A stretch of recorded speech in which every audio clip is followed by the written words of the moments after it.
Fast forward, ebusia yansomo e watch na so I say AGH Politics Avenue. Onya podcast or secretary because make headlines.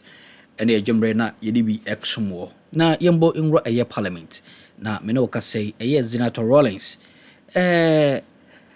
Adumbi asono so ema tisia okwa okugina aye Ghana Parliament anemu ewo aye Pan African Parliament onua enye asem koto akra na wamfa ne fala abatu bi ekọ so ewo parliament onua otimi ewi ni eye election no na eye members of parliament including eye minority and the majority na omoye 182 na omu en etomami eso aba na owini mu eye 131 en emu 51 nso etimi evote against eye Zanetor Rawlings onia ema no etimi enya opportunity no as second vice president of the Pan African Parliament eye energy sema enye as into going forward no yebehu eye Zanetor Rawlings say otutu to akwan ekọ South Africa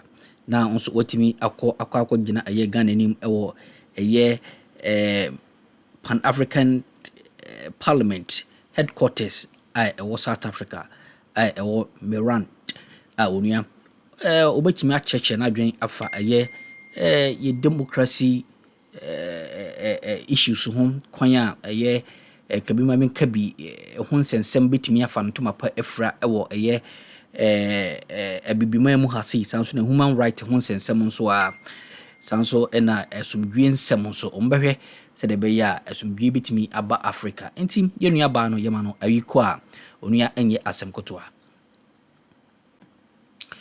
enti eno na project eye flyer no edi ato eye screen so edi ama no Parliament of Ghana was say by a vote 131 against 51 Honorable Zanetor Rawlings has been elected as the second vice president of the Pan African Parliament. Congratulations. And so far, yamong ready speeches ahodwa utimi ejina simpi so enso etimi deliver hase GH Politics Avenue. Neither June 4th nor 31st December happened in a vacuum. Whether or not we choose to speak about the truth of what happened, whether we choose to tell the young generation about the circumstances surrounding June 4th and 31st, whether we choose to remember or forget, does not change the fact that June 4th and 31st did not happen in a vacuum.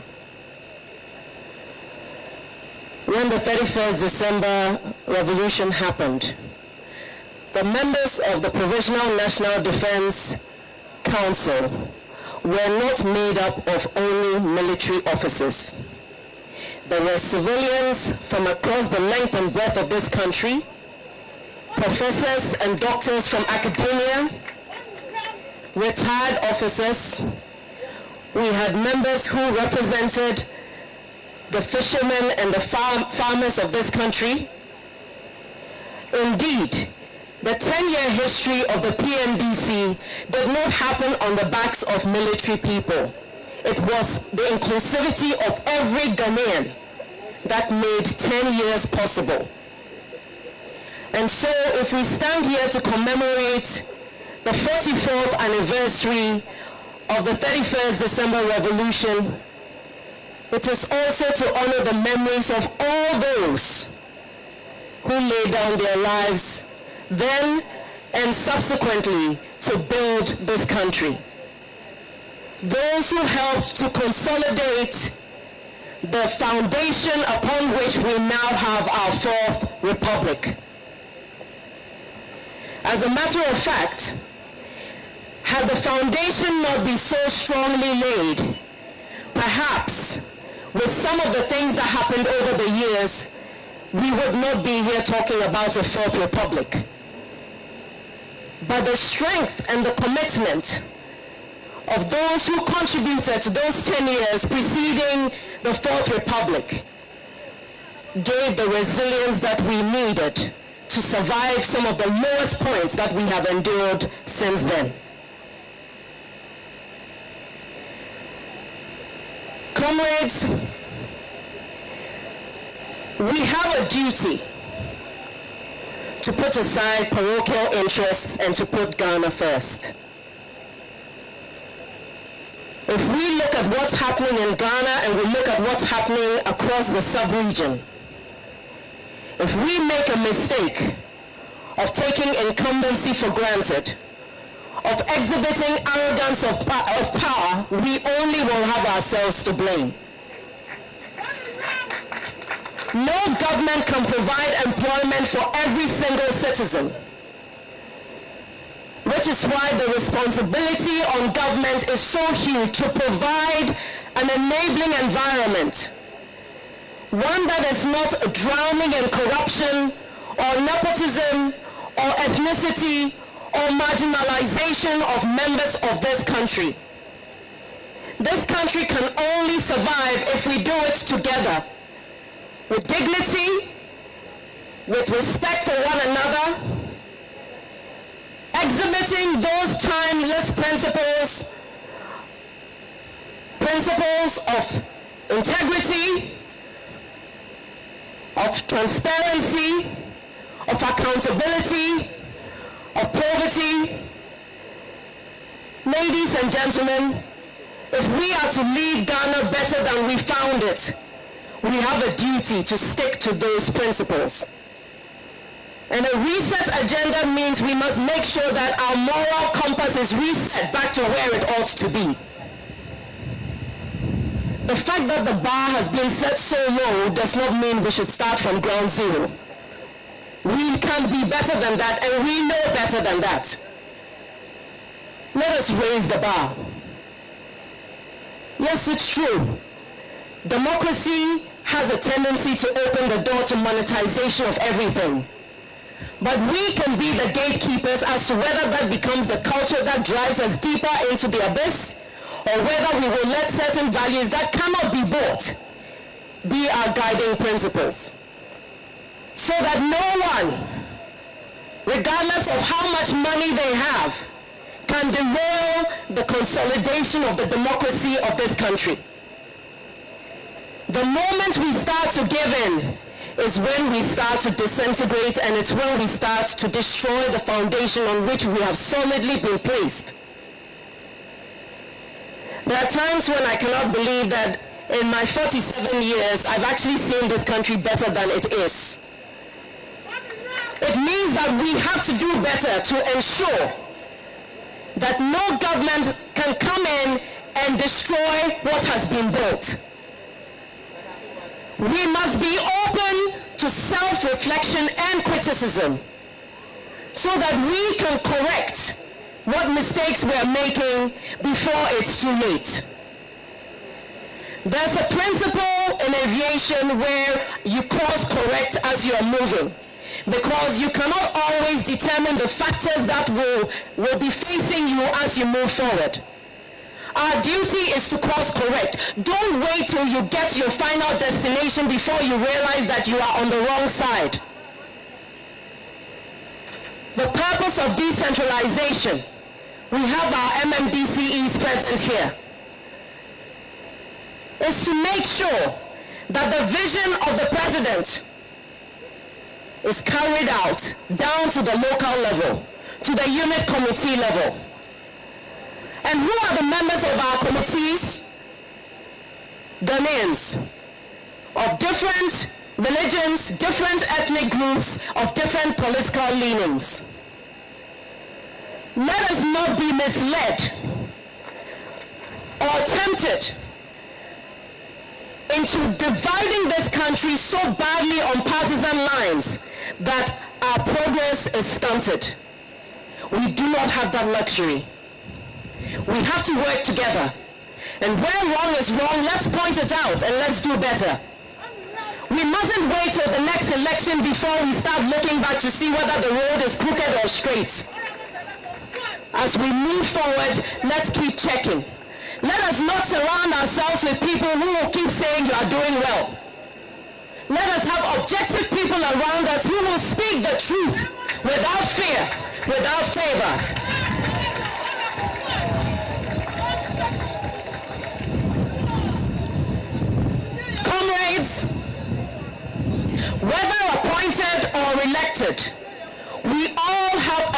responsibility to do the right thing, to serve with integrity and humility, because your position, my position, anyone's position, whether elected or appointed, you are a custodian of the power of the people of Ghana.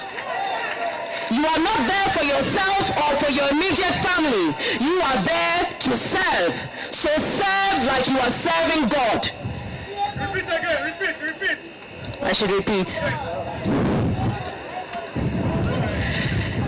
Whether you are appointed or elected, you must serve with humility, you must serve with integrity, because you are a custodian of the power of the people of Ghana.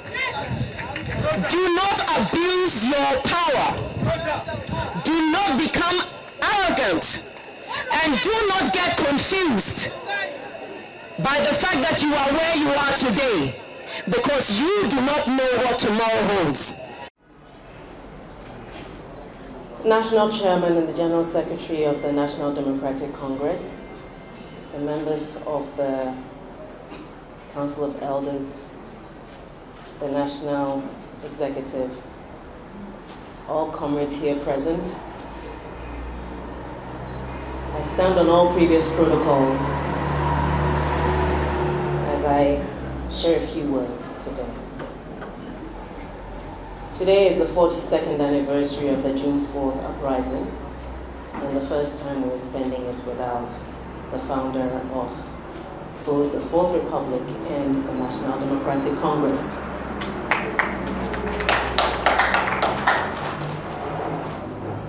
It's unfortunate that 42 years after an incident which has made an indelible mark on the history and the psyche of our nation, Ghana, we find ourselves standing here and lamenting about the very same things that resulted in it in the first place.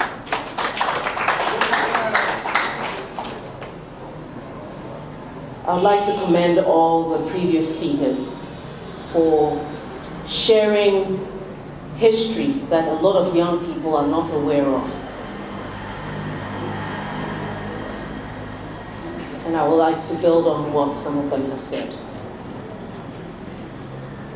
The heart of the 1992 Constitution seeks to ensure inclusivity, socioeconomic justice, and equal opportunities for all.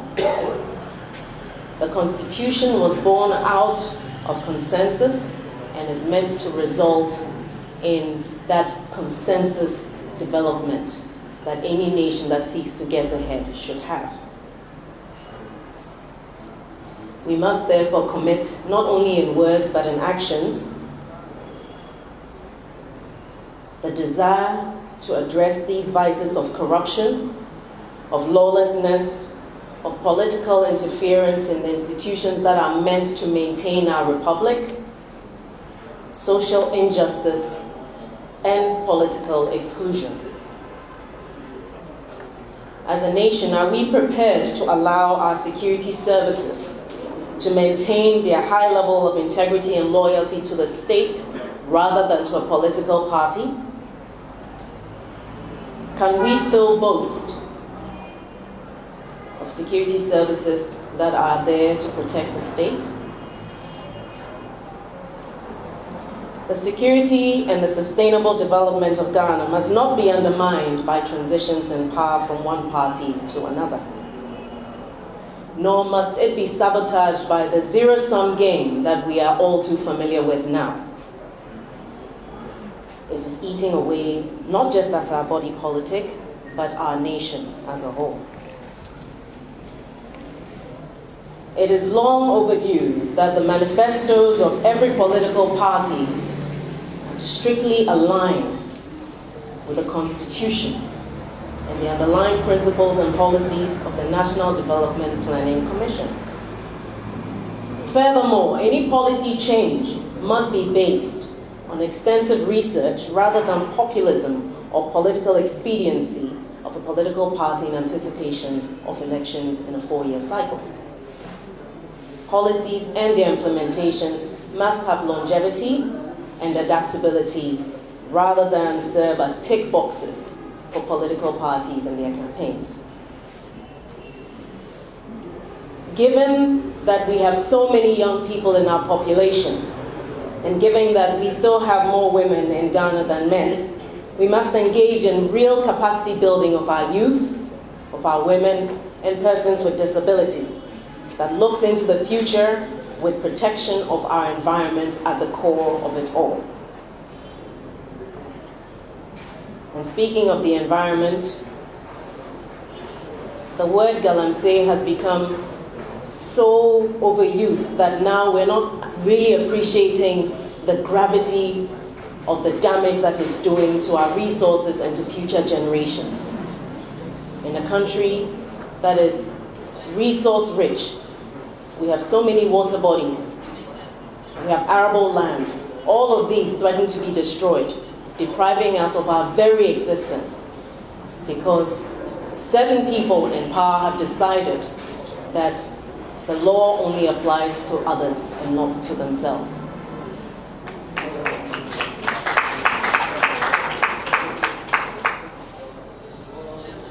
Giving your vote to a person or to a government is not synonymous with giving away your power.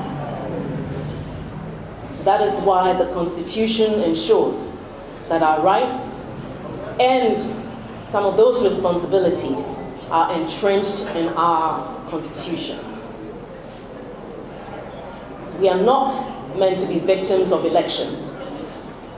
We must demand accountability. We must demand socio-economic justice. We must demand inclusivity and ensure that all the pillars of good governance are respected. And inclusivity is not simply about our creed. It's not simply about our gender. It's about ensuring that whether it's in the recruitment of armed personnel into the services, whether it is about who gets into which school or who gets which job, the Constitution nowhere mentions partisan favoritism or whose family is whom and therefore having access to something more than others. If indeed we're being governed by people who say they understand rule of law and the Constitution, then we must hold them to account by the very same laws that are meant to govern all of us.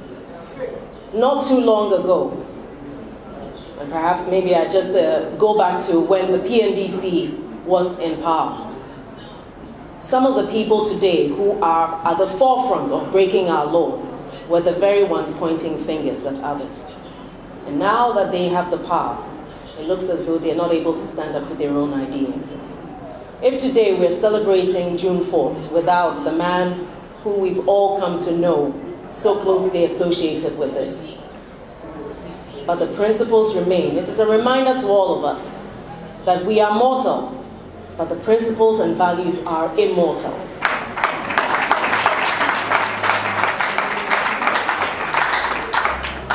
The Bible itself talks about how all things will pass away, but the word of God will not. That's saying something about the word. If the universe was spoken into being, then words matter. And our words must show the actions that we actually live by, those principles and those values. I'm going to give a little quote by C.S. Lewis. And I quote, "A chastity or honesty or mercy which yields to danger will be chaste or honest or merciful only on conditions." Pilate was merciful till it became risky. End of quote. Now, more than ever, we must be able to speak truth to power. Because if we do not, we leave room for something that we cannot anticipate, that we do not want.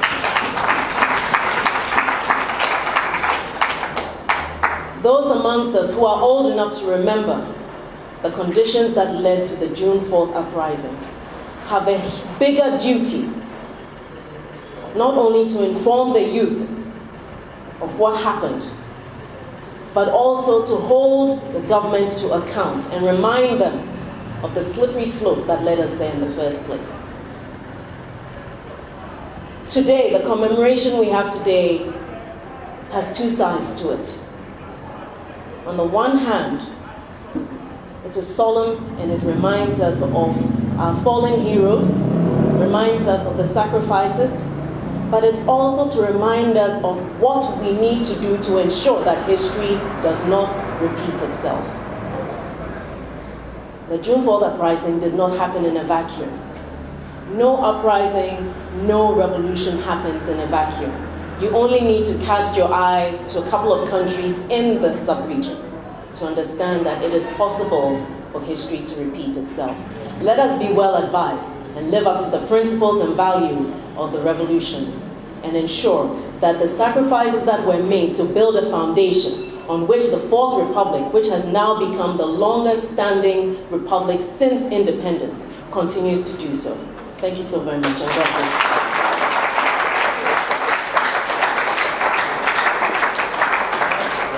Thank you so much. I think I can really say that a crab can never give birth to a bird.